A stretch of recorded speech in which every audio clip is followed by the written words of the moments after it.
ओम श्री विष्णवे नमः। ओम श्री गणेशाय नमः। ओम श्री महासरस्वत्यै नमः। ओम श्री लक्ष्मी नारायणाभ्यां नमः।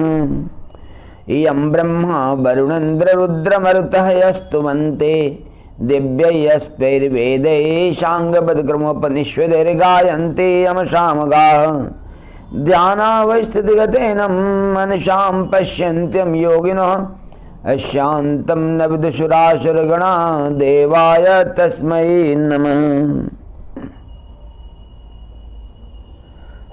सनातन धर्मानुरागी भक्तगण सज्जन वृंद, आज के इस सत्र में हम लोग उत्पन्ना एकादशी व्रत के महात्म्य को और इसके फल को तथा इसकी कथा को जानेंगे।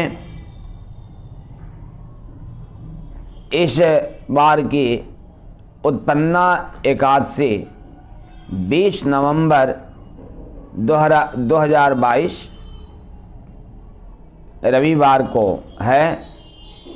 उत्पन्ना एकादशी अगहन माह के कृष्ण पक्ष की एकादशी को होती है। अगहन महीने को संस्कृत में मार्गशीर्ष भी कहते हैं। अगहन कृष्ण पक्ष एकादशी 20 नवंबर 2022 रविवार को है। इस दिन इस तिथि को उत्पन्ना एकादशी कहते हैं और इस व्रत को उत्पन्ना एकादशी व्रत भी कहते हैं। इसी दिन माता एकादशी का आविर्भाव हुआ था। इसके कथा इस प्रकार है। सतयुग में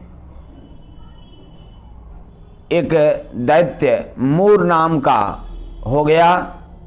इस मूर नाम के दैत्य ने पूरे ब्रह्मांड में तबाही मचा दी, सभी पर विजय प्राप्त कर लिया। स्वर्ग पर भी बार बार आक्रमण करता था और देवताओं पर भी विजय प्राप्त कर लिया था। इसके चलते सभी देवता लोग भगवान शिव के पास गए और अपने दुखों के निवारण के लिए उनसे अनुरोध किया। भगवान शिव ने कहा कि आप सभी भगवान विष्णु के पास जाएं, वही इसका निराकरण कर सकते हैं।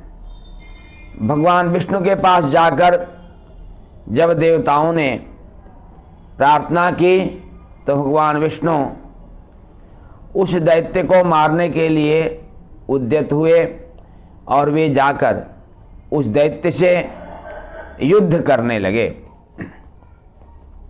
मूर नाम का दैत्य अत्यधिक शक्तिशाली था। वह कई वर्षों तक भगवान विष्णु से युद्ध करता रहा। भगवान विष्णु युद्ध करते करते थक गए और निद्रा के आगोश में आने लगे।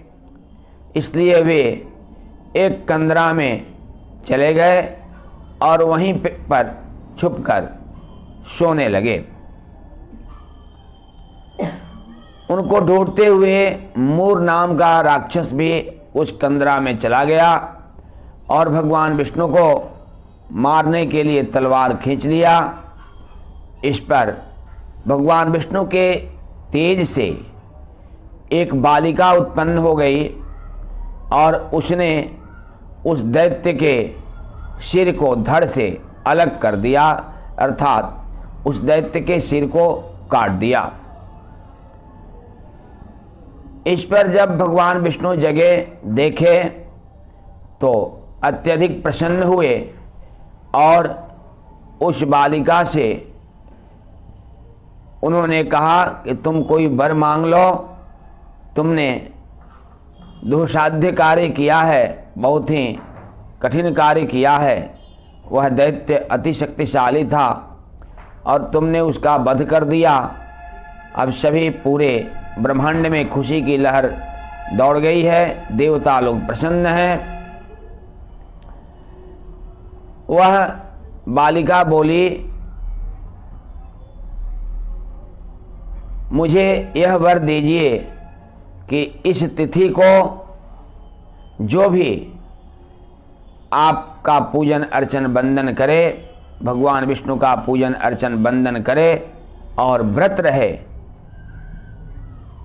उस व्यक्ति को कोई कष्ट न हो और संपूर्ण कष्टों से उसकी मुक्ति हो जाए, संपूर्ण रोगों से उसकी मुक्ति हो जाए, उसके पास धन ऐश्वर्य लक्ष्मी की कमी न हो और उसकी सारी मनोकामनाएं पूर्ण हो जाए।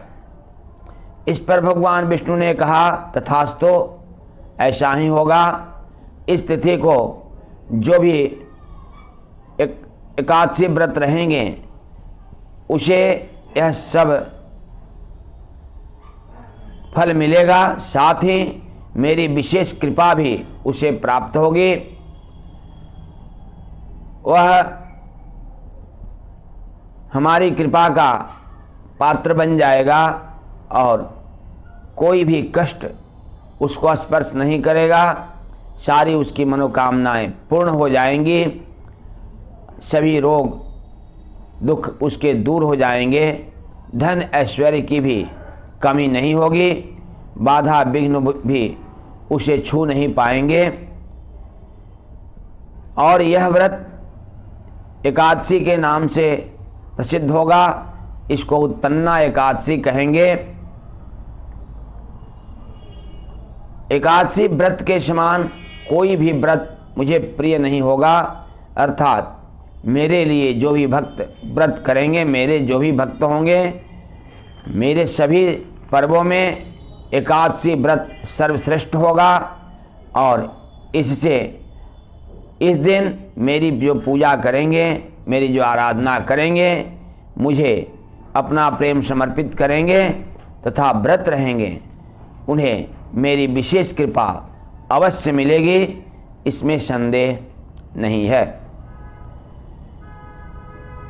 इस प्रकार इतना कहकर वह भगवान विष्णु अंतर्ध्यान हो गए, बालिका भी अंतर्ध्यान हो गई। इस प्रकार लोकों के कल्याण के लिए, सभी लोकों के कल्याण के लिए भगवान विष्णु ने यह लीला की और इस तिथि को एकादशी व्रत के नाम से जाना गया। उत्पन्ना एकादशी इसे कहते हैं और तब से ही एकादशी व्रत करने का प्रावधान सनातन धर्म में प्रारंभ हुआ और यह सर्वश्रेष्ठ व्रत जो भी करते हैं, नियम पूर्वक जो भी सनातन धर्मानुरागी सज्जन वृंद भक्तगण करते हैं, उन्हें अवश्य भगवान विष्णु की कृपा प्राप्त होती है, इसमें कोई संदेह नहीं है।